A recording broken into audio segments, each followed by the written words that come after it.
Now it's time to do the second YouTube thumbnail. This one's going to have that softer look. It's for a travel channel.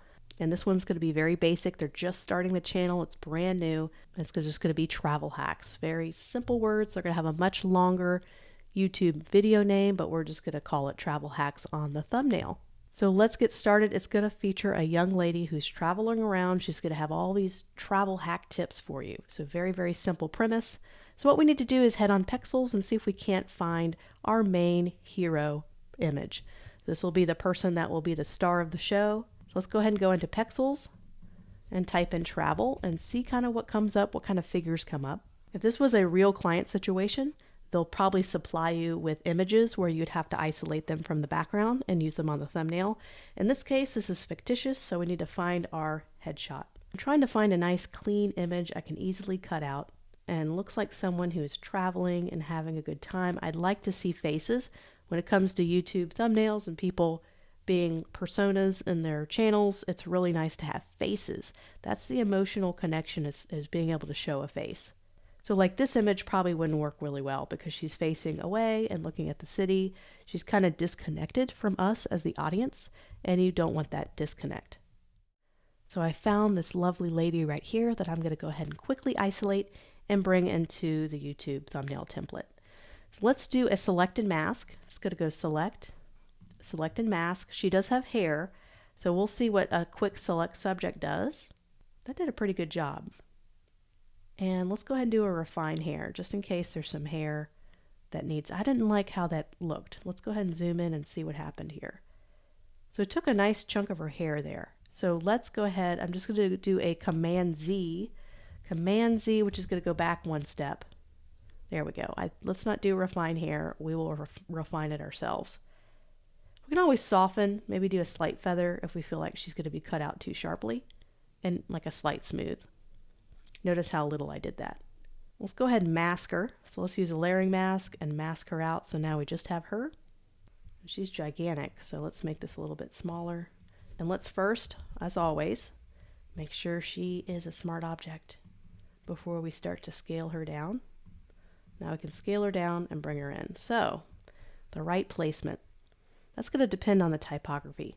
So I like to have a person's gaze or their look to look at the typography or headline. So in this case, she's kind of looking at us, but also looking kind of facing the left. So we want the typography to be on the left, or if we reflect her, we can have the typography on the right. So let's just reflect her. So that'll be easy by going up to Edit. You go down to Transform, and you have all sorts of ways to kind of move her. So we can rotate clockwise, and this is one I use all the time, flip horizontal. It's just going to flip her around, and she's going to face the other direction. So here is our main hero image. So let's go ahead and add our typography in next. We can toggle all this off for now. So let's open up our prompt. Prompt number 2. It's just going to be travel hacks. That's pretty simple. So just travel hacks. This is whatever typography we used in the last video. Let's make this a little bit bigger. So we want this to have a softer, more feminine look. So we want to change the typography to reflect that.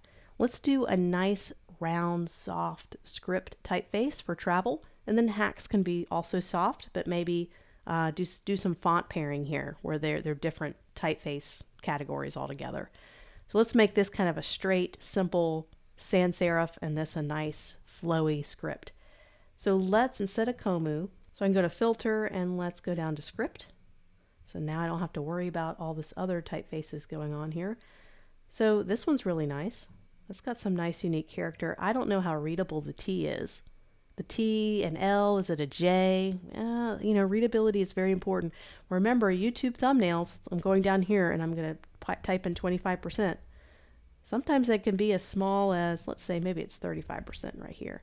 They could be as small as that, and if you can't read it from there, it's not going to be worthwhile having it. So let's go ahead and zoom back in. Let's go ahead and zoom in at 150%. So let's try a different one. Looking for readability. They all have their own characteristics as we studied before. So this one almost looks like it's scribbled on with a marker. Some of them are really fancy. So let's see this one right here. So this one's really traditional and fancy, and that wouldn't really goes super well with what they're doing. We need kind of more youth, more modern. So I went with this one. So this one's called Al Fresco. It's readable, yet it has some smooth kind of angles to it. And so for hacks, let's find some font pairing here. So we know we definitely want a sans serif. So let's go to sans serif. And I'd like to keep it lowercase because lowercase lettering is naturally more soft in appearance and tone than uppercase. Uppercase is super strong. Let's keep it lowercase characters. And we don't want anything with a whole lot of personality. We want something fairly plain because we have a lot of personality already in travel. So what about Fat Frank? It's super chunky and it's super easy to read. There is personality here, but since it's so chunky, it's simple enough, I think, to work. That's called Fat Frank. Of course, you can use it. You don't have to use these. You may not have access to them if you don't have an Adobe Creative Cloud subscription. Most of you guys do, but if you don't, Google Fonts has all sorts of similar typefaces. So now here's the hard part. We need to create a narrative. We need to create an enticing narrative. This person's going to be traveling all over the world. We need to create that because right now it's just a plain background. We can make it pretty colors, but it's not going to mean anything. It's just going to be a girl in some headline. It's not going to mean anything. So let's make her a bit smaller so we can really make room for a narrative. So it's making it smaller. You can kind of see her hat a little bit more. And with script typefaces, it's hard to align these. So that would be a perfect left alignment, but that doesn't feel aligned at all. So a lot of times you just have to kind of tuck that typography into a nice natural occurring space. So maybe right about here. So that's kind of why I have it a little bit off to the right. Okay, so now let's find some awesome travel photos. So travel, we're right here. We need to figure out what images might really help to tell that story of her traveling. We can always do an airplane. You know, we can download an airplane and it's like she's traveling, but you know, it feels a little artificial just being on an airplane, but we can try it out. Drag it all the way down to the bottom. You know, it just kind of feels artificial. We really want to put her in her place. She has a hat on. She's obviously somewhere warm. We have this awesome Eiffel Tower photo we can download. You can even do the Statue of Liberty. Ooh, that's a nice angle. So that we have a couple things downloaded we can try out. So we could try out 2 photos. Sometimes one photo doesn't always help to describe the whole narrative. So I just drug both of those in. They're already smart objects, so I can move them around. This is what I originally came up with the concept, and I ended up doing something else, but this could work for you. She can split the difference between the 2 photos. Move her here, and there's not a whole lot of room to put that. This is just all trial and error. And you can screen that back or put a gradient map on it to have this be able to pop out. So let's say I want to add a gradient map to everything that's at a certain level. Let's go over to adjustments. Let's see where my adjustments panel is. I think there it is right here. And let's do gradient map. We can add some color to that if we want, like blue. And the shadows can be a darker blue. What's great about this gradient map being applied with adjustments is now I can drag, it's its own layer, so I can drag it all the way above the other image of the Statue of Liberty. And so I'm building that narrative, and then I can make this typography white instead of gray. And we're building that narrative. We can make it even change the gray. We can add a layering mask, kind of mask out the busy background here of the Eiffel Tower. They can, of course, you want to show the top of it. What's the point if you can't show the whole thing? So it could be that, you know, sometimes a photo just doesn't work. You want it to work really bad, but just with the typography, it might not work. Let's try something else. No big deal. Let's keep the Statue of Liberty. I have this awesome photo here. I'm going to bring in. You can use whatever you want. This is all found on Pexels when I typed in the word travel. There's a lot of busyness down here. There's a car down here. But we could do a layering mask and just blur that out.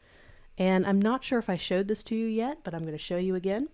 I'm going to get the gradient tool. So I'm over here in my toolbar. I have the gradient tool. It's set to default, which is just black to white. That's default. So as you know, with layering masks, black erases and white brings it back.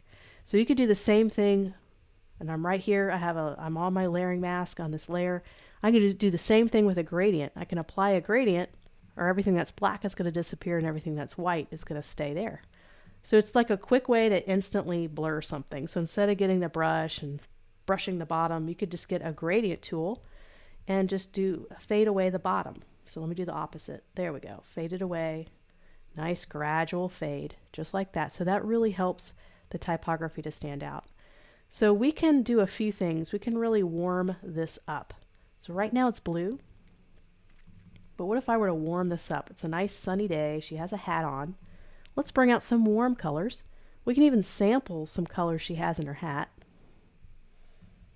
So that's going to be our dark highlight color. So let me do this color.